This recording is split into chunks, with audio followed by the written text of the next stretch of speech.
ए विष्णु, क्या कर रहा है वहां? कुछ नहीं भैया, मैं तो बस धूल साफ कर रहा था।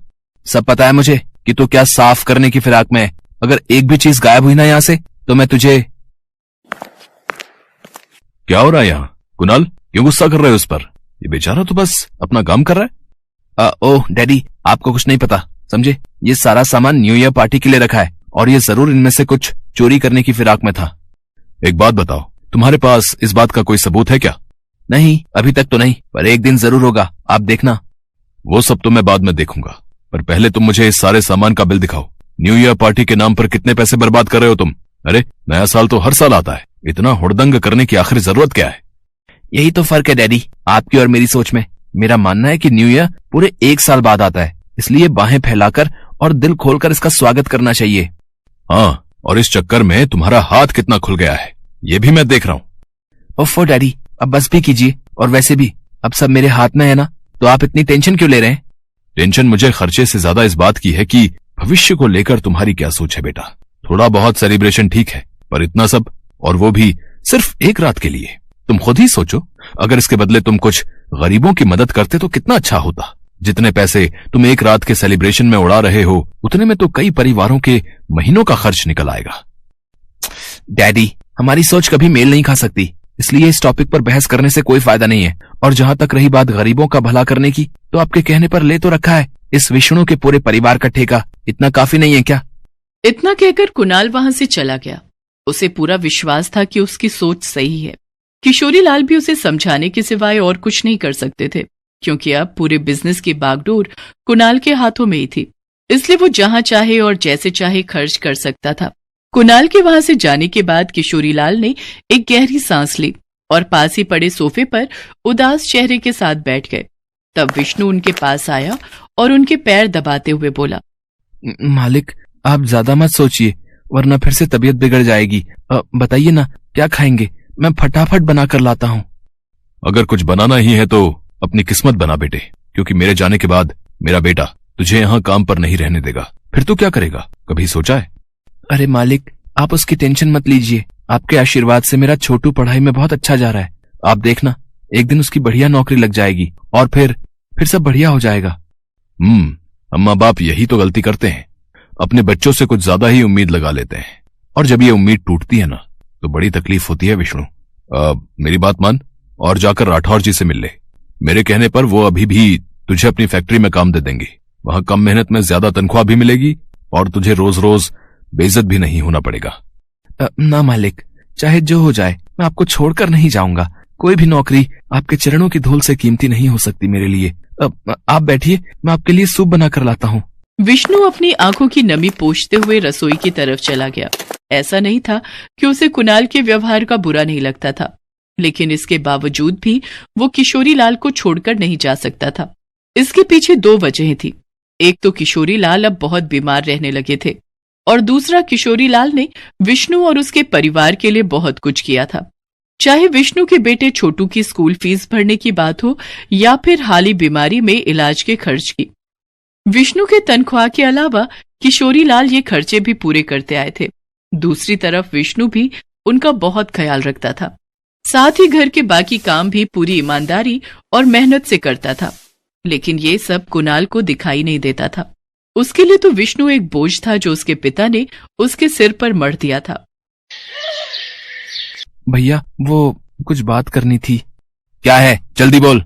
भैया, वो छोटू के स्कूल की फीस भरनी थी और उसके स्कूल में नए साल का जश्न भी हो रहा है, तो उसके लिए भी कुछ पैसे जमा करने हैं। तो दिक्कत क्या है? यहाँ तो पैसों की खान है ना, जितना चाहे निकाल ले। सुन मेरी बात, अब तक तूने हमें जितना लूटना था लूट लिया, लेकिन अब ये सब और नहीं चलेगा, समझा? 1 तारीख को तुझे तेरी तनख्वाह मिल जाएगी, पर इसके अलावा अब तुझे और कोई भीख नहीं मिलेगी यहाँ से, समझा? कुणाल अपनी बात कहकर वहां से चला गया और विष्णु सिर झुकाए वहीं खड़ा रहा। उसने इस बारे में किशोरी लाल को कुछ नहीं बताया, क्योंकि ये सब जानने के बाद उनकी तबीयत बिगड़ सकती थी। वो चुपचाप अपने काम निपटाकर घर पहुंचा, जहां उसका बेटा छोटू बड़ी ही बेसब्री से उसका इंतजार कर रहा था। बाबा, आप आ गए। बाबा, स्कूल के एनुअल फंक्शन के लिए पैसे जमा करने का कल आखिरी दिन है। मैंने इस बार पूरे 4 कॉम्पिटिशन्स में हिस्सा लिया है और उनके लिए कुछ सामान भी चाहिए, तो हम बाजार कब चलेंगे? जरा रुक जाओ बेटा, अभी मालिक से पैसे नहीं मिल पाए हैं, बोला है 1 तारीख को देंगे, तब चलेंगे, ठीक है? लेकिन बाबा 1 तारीख को ही तो स्कूल में फंक्शन है और पैसे कल तक जमा करने हैं। जो पैसे जमा नहीं करेगा वो किसी कंपटीशन में हिस्सा भी नहीं ले सकता। बस 500 रुपए ही तो जमा करने हैं बाबा, मालिक इतने भी नहीं दे सकते क्या? चुप हो जाओ छोटू, मत भूलो कि मालिक की वजह से ही तुम स्कूल जा पा रहे हो, और वैसे भी तुम स्कूल पढ़ने जाते हो ना, तो सिर्फ पढ़ाई पर ध्यान दो, बाकी फालतू चीजों पर ध्यान देने की और फालतू खर्चा करने की कोई जरूरत नहीं है। विष्णु की बात सुनकर छोटू का दिल टूट गया और वो रोता हुआ वहां से चला गया। तब विष्णु की पत्नी सुनीता उसके पास आई और बोली, क्या अब भी बच्चा है वो, कब से तैयारी में लगा था, और ऐसे आखिरी टाइम पर मना कर दोगे तो कितना बुरा लगेगा उसे।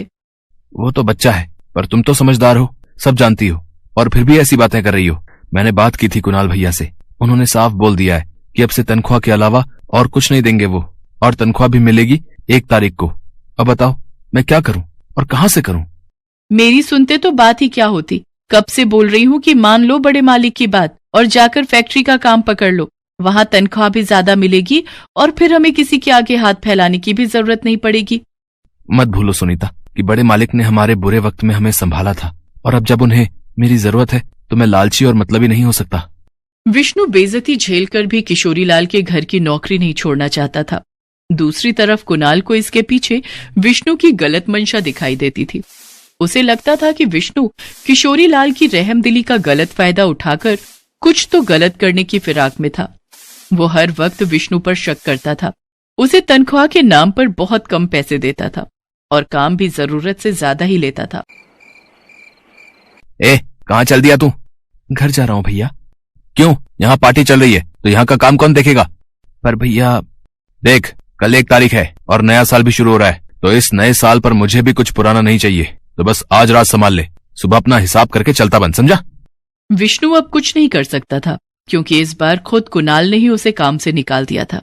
वो किशोरी लाल से मिलने के लिए उनके कमरे में गया, लेकिन उन्हें सोता देखकर वो बाहर से ही लौट गया और जाकर मेहमानों को स्नैक्स देने लगा। और फिर ओ माय गॉड, मेरा नेकलेस कहाँ गया? अभी तो मेरे गले में ही था। क्या हुआ डार्लिंग? What happened? मेरा डायमंड नेकलेस गायब हो गया है जो तुमने मुझे अभी भी गिफ्ट किया था।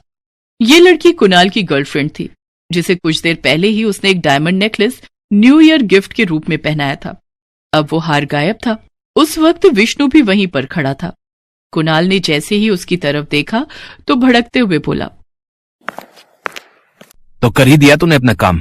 मैंने तुझे काम से निकाल दिया तो तूने दिखाई दिया ना अपना असली रंग। ये आप क्या कह रहे हैं भैया? ये गलत है। क्या सही है और क्या गलत अभी पता चल जाएगा, तू रुक जरा। इतना कहकर कुणाल ने उसी वक्त सबके सामने विष्णु की तलाशी लेना शुरू कर दिया, लेकिन विष्णु के पास वो नेकलेस था ही नहीं, तो मिलता कहां से? और तभी ओह डार्लिंग, ये देखो नेकलेस मिल गया। जब हम डांस कर रहे थे तो डांस फ्लोर पर गिर गया था। सच जानने के बाद भी कुणाल को अपने किए पर ना तो अफसोस था और ना ही विष्णु के लिए कोई हमदर्दी। उसने विष्णु से ऐसे मुंह फेर लिया जैसे वहां कुछ हुआ ही ना हो। लेकिन इस बार विष्णु के बर्दाश्त की सीमा पार हो चुकी थी।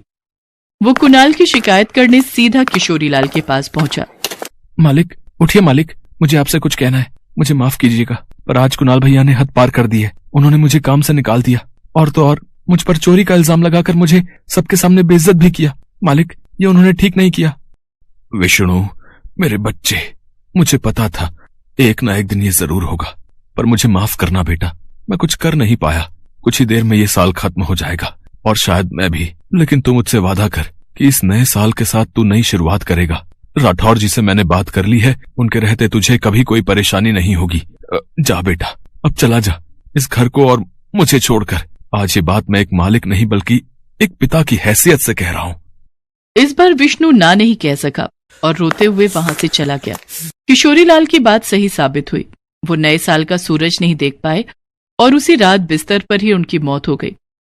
किशोरी लाल अपने दोस्त राठौर जी के पास विष्णु के लिए काफी पैसे छोड़कर गए थे और नई नौकरी तो उसे मिलने ही वाली थी, तो अब विष्णु भी तैयार था इस नए साल पर अपनी नई शुरुआत के लिए। माधवपुर जिले के एक छोटे से कस्बे में 2 दोस्त रमेश और विजय रहते हैं। रमेश के घर में उसकी पत्नी पायल अपने 2 बच्चों के साथ रहती है। वहीं रमेश के घर के ठीक सामने विजय अपनी पत्नी सुमन और अपने 3 बच्चों के साथ रहता है। रमेश और विजय के पास अपना छोटा सा खेत है जिस पर खेती करके वो अपना गुजारा करते हैं। रमेश और विजय दोनों सुबह सुबह खेत पर जाते हैं। वहीं पर सभी बच्चे खेल रहे होते हैं। इस बार फसल अच्छी नहीं हुई। सोचा था फसल अच्छी होगी, बाजार में दुगने दाम में बेचूंगा। सोचा तो था मगर इस बार भी नमक रोटी से गुजारा करना होगा, तभी सभी बच्चे रमेश और विजय के पास पैसे मांगने आते हैं। अरे अरे, पहले तुम सब शांत हो जाओ, सबको दूंगा। लेकिन पैसे नहीं, रात की बासी रोटियां, ये देख सभी बच्चे उदास हो जाते हैं। और उन सब बच्चों में से विजय का बेटा गौरव कहता है, बाबा हम कब तक ऐसी गरीबी में जिएंगे। रमेश, विजय और सभी बच्चे घर आ गए। तभी उनके घर के सामने एक बड़ी सी गाड़ी आकर रुकी। गाड़ी में हमेशा की तरह बाबूराम और राजरानी मैडम शहर के जाने माने रईस खानदान से हैं। कस्बे में आकर सभी बच्चों से मिलते हैं। वो हमेशा बच्चों के लिए नए नए कपड़े और चॉकलेट लाते हैं। आज भी वो कपड़े और चॉकलेट लेकर आए। चलो अच्छा हुआ, कम से कम तुम लोगों को चॉकलेट नसीब तो हुई, वरना हम गरीब के नसीब में कहाँ चॉकलेट। भाई हम लोगों ने तो बासी रोटी और नमक ही जाना है। अगले ही दिन राजरानी और बाबूराम दोनों बच्चों से मिलने आते हैं।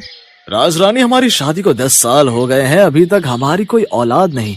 तुम तो मुझे मेरे खानदान का वारिस भी नहीं दे पाओगी। तो जाओ गौरव के घर वालों से बात करो, मैं उसे अपने खानदान का वारिस बनाऊंगा। ठीक है, मुझे भी गौरव पसंद है। गौरव राजरानी को विजय और सुमन से मिलवाता है। जी नमस्ते, आपका बेटा गौरव बहुत प्यारा बच्चा है। मुझे गौरव को लेकर आपसे कुछ बात करनी है। जी कहिए, क्या बात करनी है? दरअसल बात यह है कि हमारी कोई औलाद नहीं है, इसलिए हम गौरव को गोद लेना चाहते हैं। मतलब क्या है तुम्हारा? मैं अपना बेटा तुम्हें दे दूं? नहीं, ऐसा कुछ नहीं है, मैं आपको समझाता हूँ। मैं गौरव को अपने साथ ले जाऊंगा, अपने खानदान का वारिस बनाऊंगा, उसे अच्छी शिक्षा दूंगा। और ऐसा नहीं कि वो आपका बेटा नहीं रहेगा, आपका जब मन करे उससे मिलने आ सकते हैं।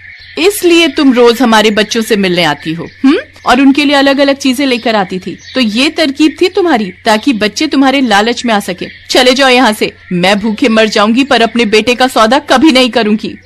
और तभी विजय और सुमन बच्चे को लेकर अंदर चले जाते हैं। राजरानी और बाबूराम दोनों निराश होकर अपनी कार की तरफ जाते हैं। वहीं दूसरी ओर रमेश और पायल ये सब देख रहे होते हैं। तभी पायल अपने बेटे को राजरानी के पास भेजती है। बबलू पीछे से आकर राजरानी की साड़ी पकड़ लेता है। राजरानी बाबूराम से कहती है, देखो ना, ये बच्चा भी कितना प्यारा लग रहा है। कोई फायदा नहीं, यहाँ कोई भी अपना बच्चा गोद नहीं देगा। चलो यहाँ से। एक बार बात तो करके देखो, शायद मान जाए। ठीक है। राजरानी और बाबूराम पायल के पास जाते हैं। क्या नाम है इस बच्चे का? बबलू नाम है इसका, और ये मेरा ही बेटा है। अच्छा, क्या हम आपके बेटे बबलू को गोद ले सकते हैं? आप बदले में जितने चाहें उतने रुपए ले सकते हैं। ठीक है, हम बबलू को आपको दे देंगे। उसके बदले में आप हमें हर महीने 5,000 रुपए देंगे। मुझे मंजूर है, ये लो 5,000 रुपए इस महीने के, और हर महीने तुम्हारे पैसे तुम्हें मिल जाया करेंगे। जैसे ही बाबूराम और राजरानी बबलू को लेकर जाते हैं, वैसे ही सुमन और विजय बाहर आते हैं और ये सब देखकर रमेश से कहते हैं, रमेश, ये तुमने क्या किया? अपने बेटे को ही बेच दिया।